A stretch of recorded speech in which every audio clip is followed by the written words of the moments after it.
नमस्कार साथियों, Navjagriti YouTube channel में आपका स्वागत है। साथियों, इस चैनल के माध्यम से स्टेनोग्राफर कैरियर के लिए स्टेनोग्राफी के अभ्यास, नई नई डिक्टेशन, स्पीड बढ़ाने की ट्रिक्स, शब्द चिन्ह, वाक्यांश और टिप्स फॉर सक्सेस आदि बताए जाते हैं। केंद्र सरकार एवं राज्य सरकार द्वारा आयोजित की जाने वाली स्टेनोग्राफी की परीक्षाओं में निश्चित सफलता हेतु हमारे वीडियो देखते रहिए और सीखते रहिए। साथियों, ये सब आपको लगातार मिलता रहे, इसके लिए कृपया हमारे नवजागृति चैनल को सब्सक्राइब कर लीजिए और यदि आपने पहले से सब्सक्राइब कर लिया है तो आपका बहुत बहुत धन्यवाद। साथियों, शॉर्टहैंड में किसी भी प्रकार की कठिनाई के संबंध में आप ईमेल या कमेंट या मोबाइल द्वारा समाधान ले सकते हैं। मेरा नाम अजय सक्सेना है। साथियों, वीडियो पसंद आए तो प्लीज़ लाइक और शेयर करना मत भूलिए।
साथियों, ये डिक्टेशन 80 शब्द प्रति मिनट की गति से है, जिसका समय 10 मिनट का है।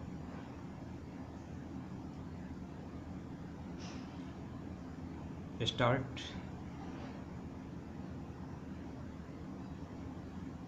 9 वर्ष पहले मुझे राष्ट्रीय कांग्रेस का सभापतित्व करने का सौभाग्य प्राप्त हुआ था।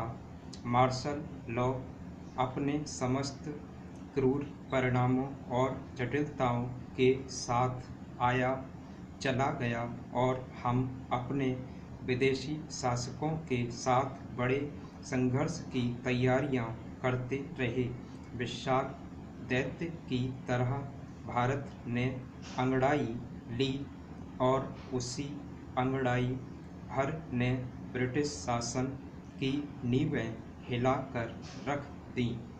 इस संघर्ष में हमने परिचित चेहरों के गुम होने का दुख झेला, अनेक विश्वसनीय कानून विशेषज्ञ और साहसी योद्धा खोए। हमने हकीम अजमल खां और लाला लाजपत राय को खोया। एक और भूतपूर्व सभापति लॉर्ड सिन्हा चले गए। दूसरे राष्ट्रीय कार्यकर्ताओं में विशेषतया मगन लाल गांधी, गोपाबंधु दास और आंध्र रत्न गोपाल कृष्णया हमें छोड़कर चले गए। इस कांग्रेस की ओर से मैं अपने इस स्वर्गीय साथियों के परिवारों की गहरी संवेदना समादर सहित प्रकट करता हूँ। अब मैं इस कार्य के बारे में आपके समक्ष अपने विचार और सुझाव रखना चाहता हूँ, जो सबसे प्रमुख हैं। मैं आपको चेता देना चाहता हूँ कि यदि आप मुझे से किसी ऊंचे आदर्शों की चटपटी भाषा में रखी गई बात की आशा करते हैं तो आपको निराशा ही हाथ लगेगी। ऐसी बात नहीं कि ऊंचे आदर्शों की मैं अवहेलना करता हूँ। मैं स्वयं ऊंचे आदर्शों का हामी हूँ, बशर्ते कि आप उनका पालन करें। विशुद्ध आदर्शवाद का राजनीति में कोई स्थान नहीं होता। वह तो केवल एक सुखद सपना होता है जो देर सवेर जंगलीपन की मुद्रा में जागता है। शनै शनै विकासोन्मुख आदर्श कहीं अच्छा होता है। ऐसे ही आदर्श की छत्र छाया में किया गया सटीक कार्य क्रियात्मक विचारों से ही निर्देशित होना जरूरी है। मुझे विश्वास है कि हम सब ऐसे आदर्श पर सहमत हैं, यद्यपि हम उसे विभिन्न नामों से पुकारते हैं। हम सभी उसके लक्ष्य को पाने के लिए आतुर हैं, किंतु परेशानी यह है कि हम मतभेदों में इतने जकड़े हुए हैं कि एक वृक्ष के रोपण के लिए जंगल तक नहीं तलाश सकते। इन मतभेदों का कारण असफलताएं हैं। ये ही वैचारिक द्वंद्व के लिए उत्तरदायी हैं, जिससे कोई भी सर्वसम्मत संभव नहीं हो पाता।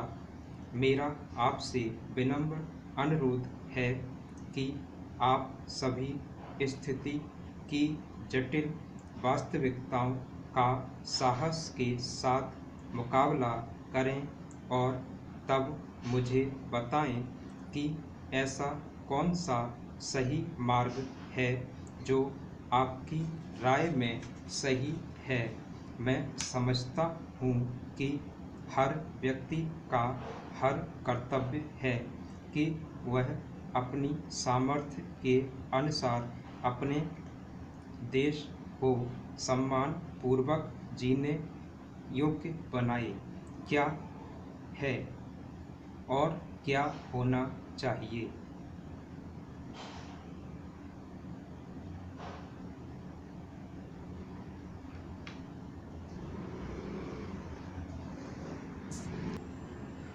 माननीय अधिष्ठाता महोदय, विरोधी पक्ष की तरफ से जो कटौती का प्रस्ताव पेश किया गया है, मैं उसका समर्थन करने के लिए खड़ा हुआ हूँ।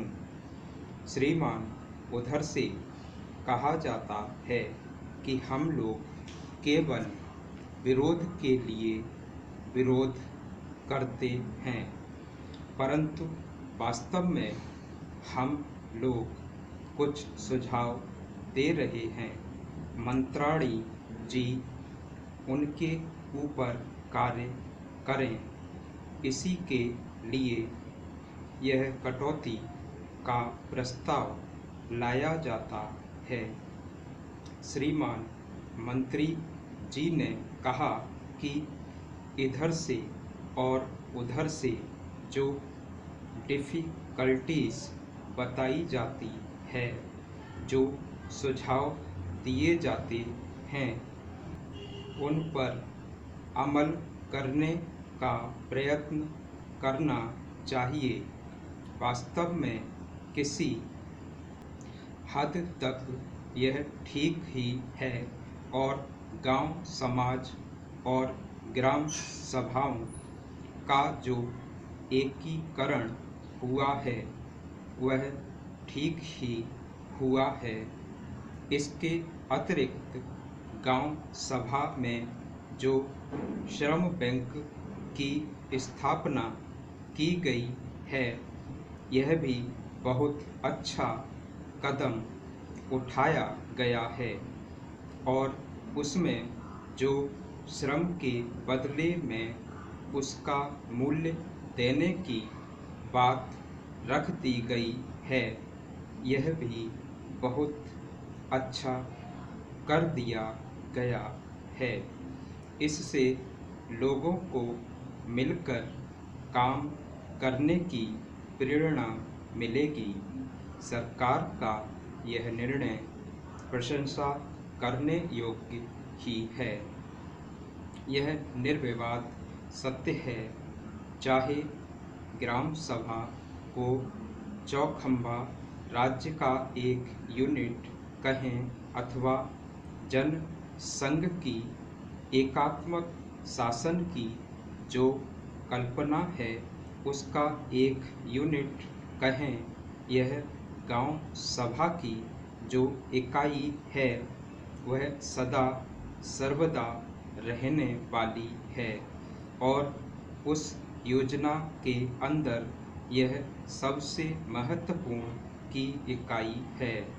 साथ ही वर्तमान कानून के अंतर्गत गांव सभा का जो प्रधान होगा उसे केवल गांव सभा की संपत्ति के डिस्पोजल का ही अधिकार नहीं होता, बल्कि अन्य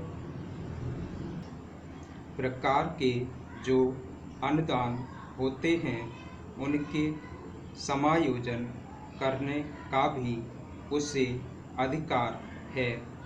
उसे क्षेत्र